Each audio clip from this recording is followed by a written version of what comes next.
I think Max Crosby, I think the world of Max Crosby as a football player, right? Right.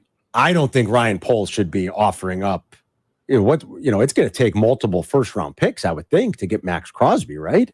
You're not getting Max Crosby for... Yes. Even if it's at least a 1 and then maybe a 2 or a 3. If I'm Ryan Poles, I think what you have been saying is right.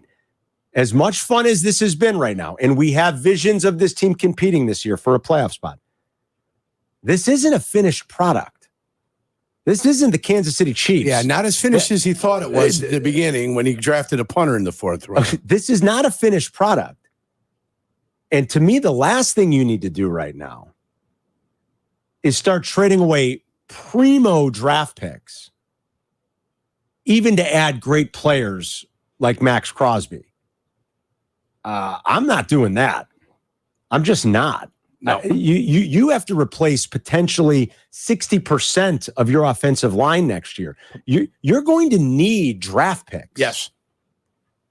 It's as simple as that. And this is not a finished product. This is not the Kansas City Chiefs. This is not the Baltimore Ravens, maybe, or a team even like Buffalo.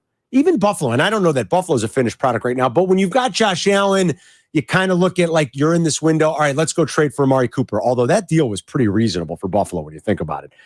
The Bears are not those teams yet. They just aren't. And so I don't think they should be overly aggressive. If he can find a small ad that would help, fine. But I do not think that they're in a position to be overly aggressive and start throwing away 1st and 2nd round picks, thinking that that's the last piece they need. That's right. For a Super Bowl run, right? If I could find a home for Herbert. Yeah.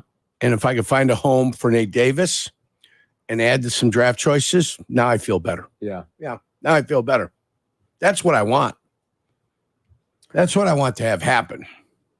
And if you can... And then you promote from within. Yeah.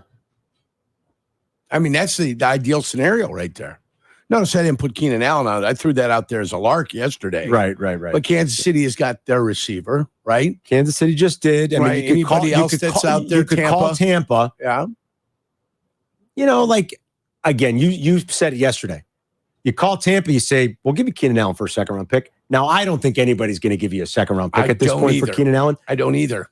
But that's your asking price. That's your asking price. And then you see where it goes from there. And it's not the craziest thing, although I love the way Keenan and Caleb are starting to come together.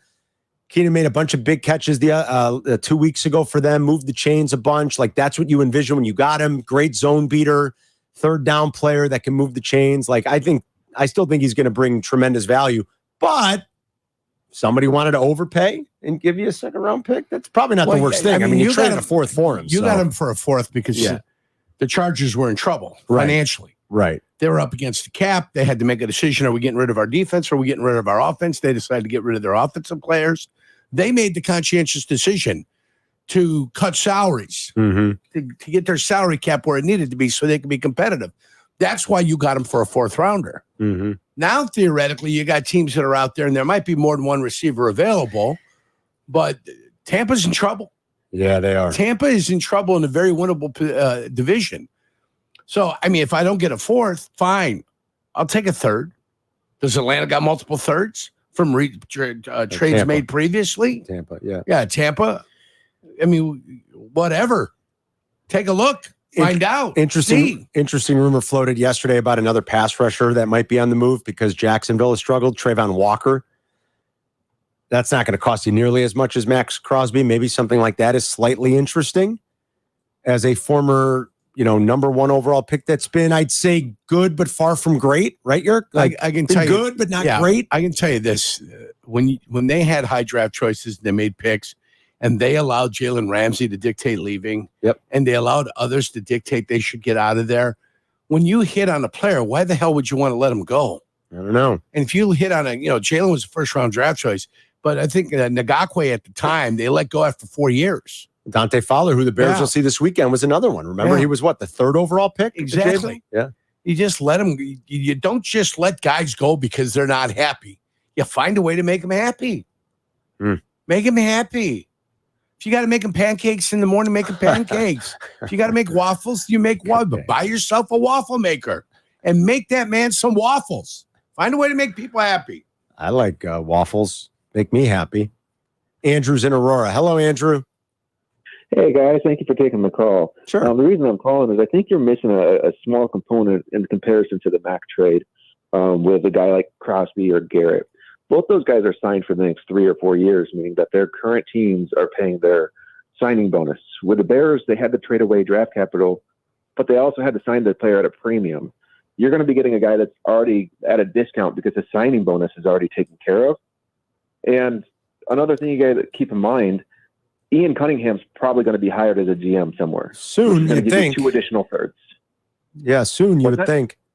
Yeah, I mean, yeah, so that's 2 additional thirds. Yeah. So you have a guy like Myles Garrett. Boy, is Myles Garrett going to get traded, though? Really? I can't see that. Is Myles Garrett going to get traded? Right now, I mean, what are they going to do financially? They're kind of strapped. They're with the Watson thing going on, and he's unhappy. I mean, there's where there's smoke, there's fire. There's a lot of rumors about Garrett.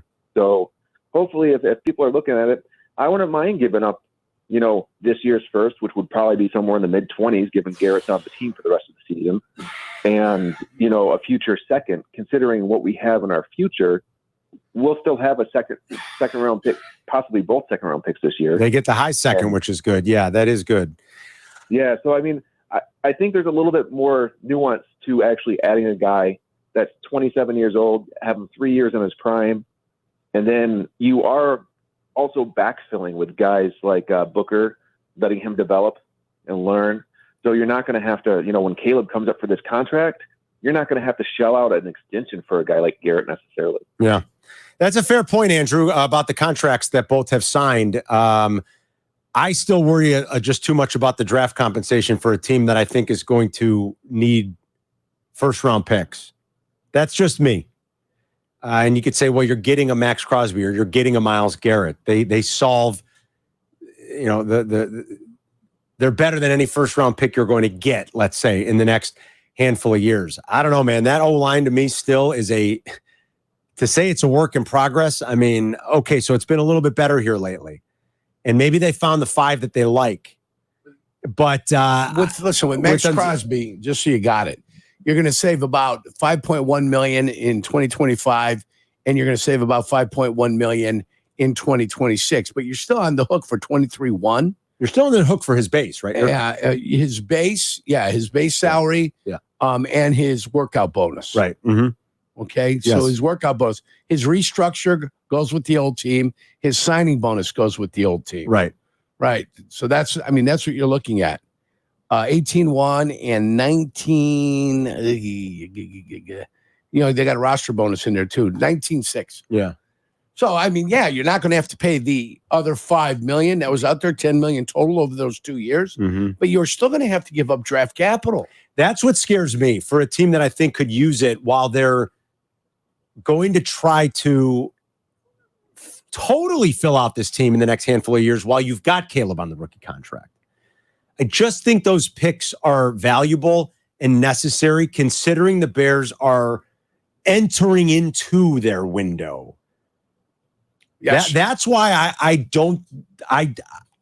have a hard time wrapping my head around a big swing like that. I just do.